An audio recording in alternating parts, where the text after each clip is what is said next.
Bakunzi ba Oxygene nizere ko mumeze neza, abari hanze y'u Rwanda, ubwo abari hanze y'u Rwanda, hanze y'umugabane wa Afurika, nizere ko mumeze neza. Birashoboka ko waba urwaye cyangwa se utameze neza cyangwa se wapfushije, ariko ugira icyizere, ugira ibyiringiro ko ejo bizashira ukamera neza. Mbere y'uko ntangira kino kiganiro, murabona ko mu by'ukuri mu maso hanjye hijimye, ntabwo meze neza, bitewe n'uko mu rugaga rwa sinema twabuze umuntu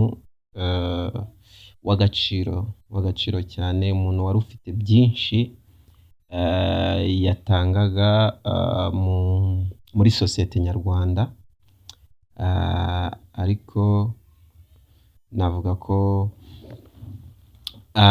nubwo yatuvuyemo ariko hari byinshi asize, hari byinshi, hari impanuro, hari amasomo, hari byinshi asize mu mitwe yacu tutazibagirwa. Burya umuhanzi impamvu bavuga ko umuhanzi adapfa ni uko ibyo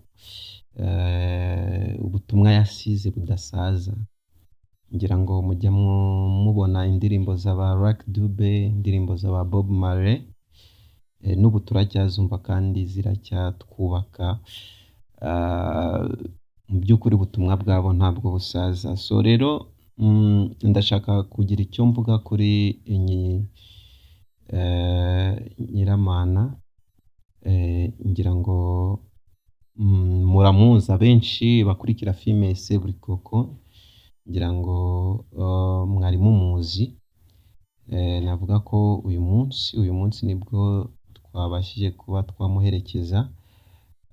Mu by'ukuri Imana mwakire mu bayo. So mvuze gato kuri uyu mukinnyi wa filime, navuga wari umaze kubaka izina cyane muri filime ica kuri televiziyo Rwanda. Uyu ngewe rero uko muzi, navuga ko naramukoresheje muri filime yitwa Isanduku y'Ibanga. Ni filime twakoze, nkeka ko twayikoze mbere y'uko covid itangira gato, ubwo ni 2020. Njye n'umuvandimwe Apollinaire twaricaye mu by'ukuri turatekereza, tureba abakinnyi bashobora byibuze kujyana gufitinga muri ino filime yitwa Isanduku y'Ibanga. Mu bakinnyi rero twabonye ko bashobora gufitingamo neza, hari harimo n'uyu mukinnyi Nyiramana. Mu by'ukuri twabashije kumuhamagara, turamuhamagara, araza, ndetse tumuhuza n'undi witwa Tugote. Mu by'ukuri tubuze umukinnyi navuga w'umuhanga pe kandi utagoye. Ngira ngo tumuhamagara ni umukinnyi utarigeze utugora rwose, ntabwo yigeze atugora, kuko ntabwo navuga ko yatugoye mu buryo bw'amafaranga, niko navuga. Ni umuntu we en fait yarebaga icyo bita talaye kurusha amafaranga. Ni umuntu wari ufite byinshi ashaka gutanga kurusha amafaranga. Ubundi hari abakinnyi benshi, simbabeshye, muri runo rugaga rwacu uhamagara bitewe n'uko ushaka ko agukinira, bitewe n'uko ubona ari umuhanga. Wamuhamagara ukumva cya mbere ashize imbere ari amafaranga, akakubwira ati niba nta mafaranga ahari ahangana atya ntabwo byashoboka.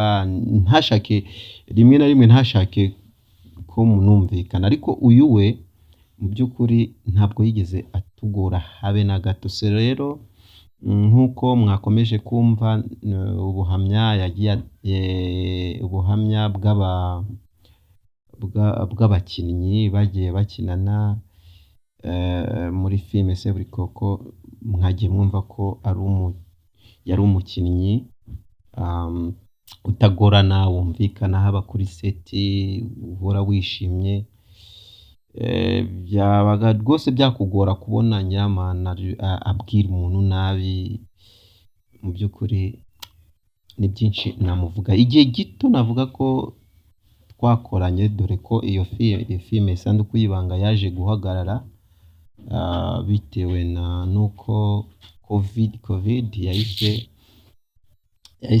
iza, noneho abakinnyi turatatana, biba ngombwa ko iyi filime ihagarara. Ariko mu gihe gito mu by'ukuri twakoranye, navuga ko hari byinshi nanjye navuga namwigiyeho, cyane cyane kwicisha bugufi. Burya biragoye kubona umusitari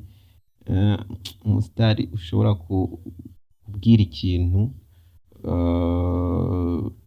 akagutega amatwi byoroshye. Ntabwo mvuze ko abasitari bose bagorana, n'aba ba Tukote ni abana beza cyane, ariko ntabwo bivuze ko hatarimo abagorana. Ariko mu bagorana rwose Nyiramana ntabwo yari arimo pe. So rero biragoye kuba twabyakira ko twabuze umuntu w'ingenzi nk'uriya, ariko iyi si yacu.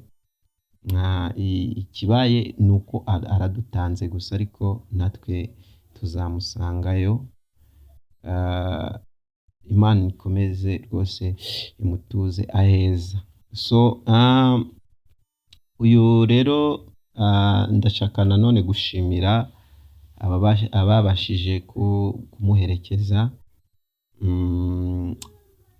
Ngira ngo ndashimira urugaga rwa sinema, ndashimira abakinnyi rwose bakinanye, ndashimira uwo ari we wese wabashije kuba yamuherekeza uyu Nyiramana. Nanone ikindi navuga ni uko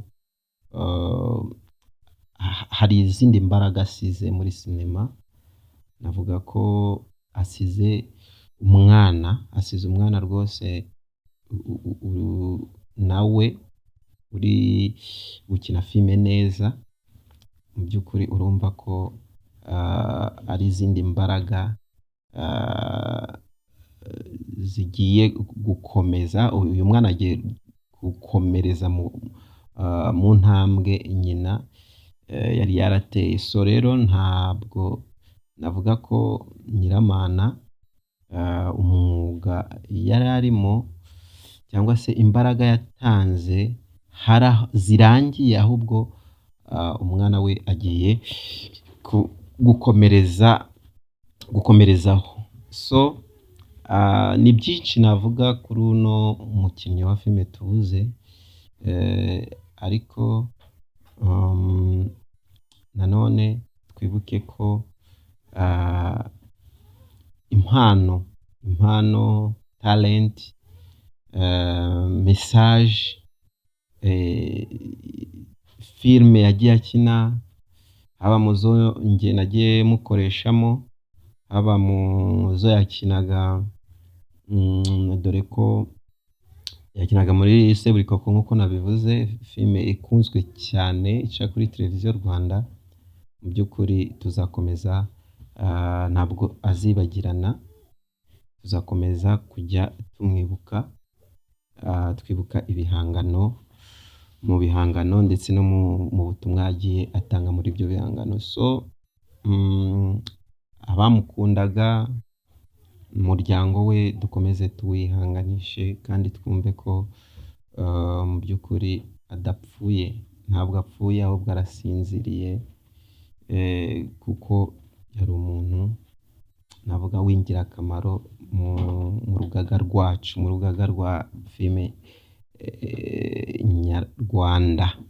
So ni agahinda, ni umubabaro, dukomeje kwihanganisha umuryango we. Ngira ngo ejo cyangwa se ejo bundi nzakomeza mbazanira abakinnyi cyangwa se abagiye bamukoresha, batange